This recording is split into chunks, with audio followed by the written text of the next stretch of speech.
મોરબી જિલ્લાના વાંકાનેર તાલુકાના ખેડૂતોનો આક્રોશ ચરમસીમાએ છે. આ આક્રોશ ચરમસીમાએ હોવાનું કારણ પણ છે. આ કારણ છે ગેટકોની ગુંડાગર્દી અને આ સરકારી સંસ્થાએ જાણે કે મોરબી જિલ્લાના વાંકાનેર તાલુકાના ખેડૂતોને બાનમાં લઈ લીધા હોય તેવી પરિસ્થિતિ છે. આને કારણે ખેડૂતોએ રીતસરનો સમરાંગણનો શંખ ફૂંકવો પડે તેવી પરિસ્થિતિનું નિર્માણ થયું છે. સરકારે ખેડૂતોને દિવસા વીજળી આપવાનો નિર્ણય કર્યો. આ નિર્ણયનો અમલ હવે ગેટકો જેવી સંસ્થાને સોંપાયો છે.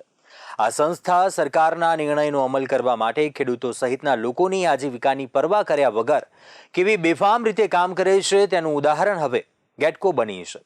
મચ્છુ ડેમમાંથી પસાર થતી high voltage electric line Wankaner તાલુકાના નાના ખેડૂતોની જમીનમાંથી પસાર થઈ રહી છે.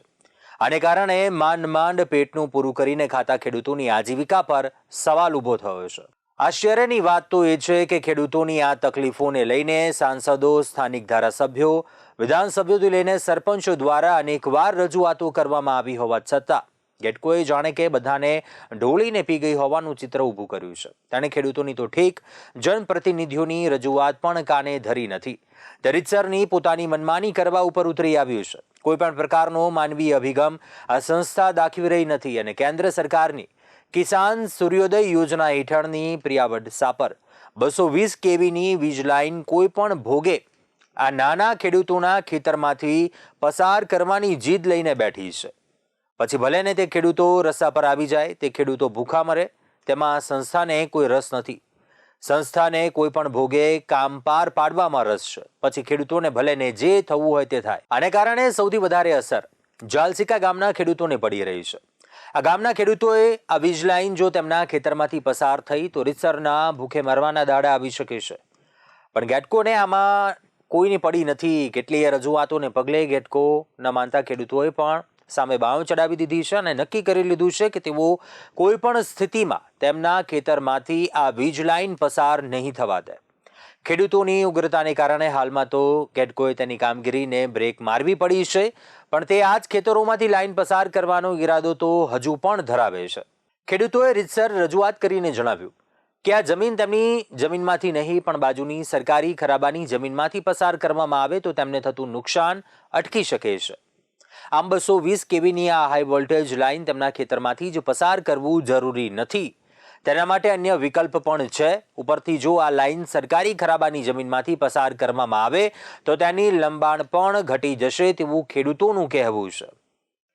આ માટે જાસલિકા ગામના 13 ખાતેદારોએ રીતસરની લેખિતમાં રજૂઆત કરી છે. ખેડૂતોનું કહેવું છે કે તેમની રજૂઆતો ગેટકોના બહેરા કાને અથડાઈને પાછી આવી છે.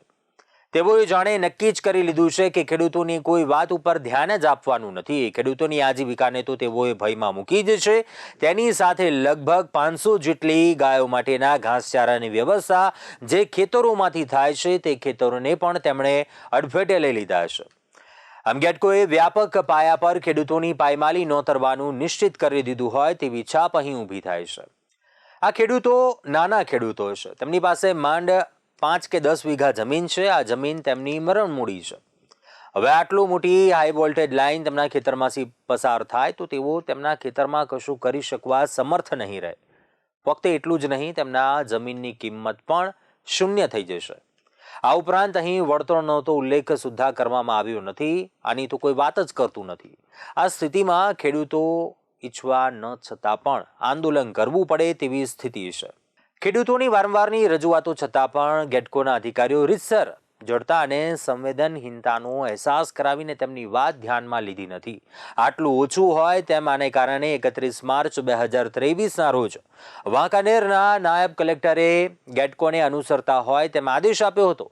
ખેડૂતોએ તેના વિરોધમાં કલેક્ટર સમક્ષ પણ અપીલ કરી હતી, પરંતુ આજના દિવસ સુધી હજી સુધી તેનો કોઈ ઉકેલ આવ્યો નથી.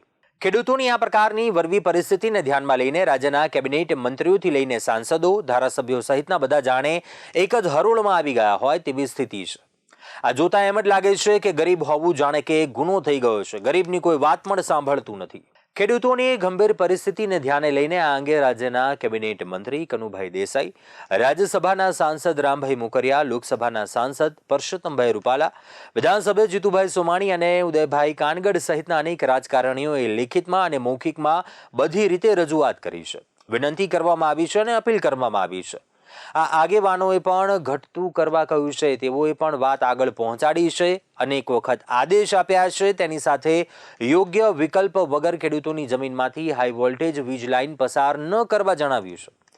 આમ છતાં ગેટકો રીતસરની હુંસાતુસી પર ઉતરી આવ્યું છે. તે જાણે કોઈને ગાંઠતું જ નથી તેવું ચિત્ર ઊભું થઈ રહ્યું છે. તેના અધિકારીઓ રીતસરની મનમાની કરી રહ્યા છે. તેઓના પર જાણે કોઈના ચારે હાથ હોય તેવી તો આ સંસ્થાના અધિકારીઓની દાદાગીરી છે. જાલસીકા ગામના ખેડૂતોનો આક્ષેપ હતો કે તેમણે કલેક્ટર સમક્ષ કરેલી અપીલનો જવાબ આવ્યો નથી. અરજી પેન્ડિંગ હોય ત્યારે કોઈ કાર્યવાહી થતી નથી. પરંતુ માને એ ગેટકો શેની તેના ઉચ્ચ અધિકારીઓની દાદાગીરી સહન ન કરી શકાય તેવી સ્થિતિએ પહોંચી છે. તેઓએ સ્થળ ઉપર આવીને ખેડૂત ખાતેદારોને ધમકીઓ આપી છે. આ બતાવે છે કે સરકારી સંસ્થાઓ હવે ગુંડા ભાડે રાખતી નથી, પોતે જ ગુંડાગર્દી કરવા ઉપર ઉતરી આવે છે. આ ઉપરાંત ખેડૂતોને મીટિંગમાં બોલાવ્યા અને તેમની સહી લઈ લીધી છે. વાસ્તવમાં મીટિંગમાં હાજર હોવાનો અર્થ એવો ન થાય કે ખેડૂતો સંમત થઈ ગયા, પણ હવે ગેટકોએ સબ ડિવિઝનલ મેજિસ્ટ્રેટ દ્વારા મીટિંગ બોલાવી ખેડૂતોની જાણ બહાર તેમની સહીઓ લઈ લીધી છે અને હવે તે ખેડૂતોએ સહીઓ કરી દીધી હોવાનો દાવો કરે છે. આમ તેણે રીતસરની છેતરપિંડી આચરી છે. વાસ્તવમાં આ મીટિંગ ખેડૂતોની વાત સાંભળવા માટેની હતી. હવે ખેડૂતોની ખોટી રીતે સહી લઈને તેનો ઉપયોગ તેમની સામે જ કરવામાં આવી રહ્યો છે. ખેડૂતો સાથે ભૂમાફિયાઓ તો છેતરપિંડી આચરે જ છે, પણ સરકારી સંસ્થાઓ પણ આ પ્રકારની છેતરપિંડી સરેઆમ આચરવા લાગી હોવાનું ખેડૂતો કહી રહ્યા છે. ગેટકો ફક્ત આટલેથી જ અટકતી નથી. છેતરપિંડી કરવા ઉપરાંત હવે તે ખેડૂતોને ખોટા કેસમાં ફસાવી દેવાની ધમકી આપતી હોવાનો પણ આક્ષેપ ખેડૂતો કરી રહ્યા છે. સ્થાનિક ખેડૂતોના જણાવ્યા પ્રમાણે હાલમાં ખેડૂતોના વિરોધ વચ્ચે હોલમડ ગામ ખાતે આ લાઇન નાખી દેવામાં આવી છે. જાલસીકા સુધી લાઇન હજી સુધી આવી નથી. આ એજન્સી ગિયાવડના ખેડૂતોને પણ આ જ રીતે જંગી નુકસાનના ખાડામાં ઉતારી રહ્યું છે. તેને કારણે સમગ્ર પંથકના આ સરકારી એજન્સી સામેનો આક્રોશ ઉગ્ર બન્યો છે. તેવું કે જાણે ડ્રોન દ્વારા શૂટ કરીને હાઈ વોલ્ટેજ વીજ લાઇનના વિકલ્પો તંત્ર સુધી પહોંચાડ્યા છે. હવે જો તંત્ર આગામી સમયમાં કોઈ કાર્યવાહી નહીં કરે તો ખેડૂત આંદોલનના મંડાણ નિશ્ચિત છે.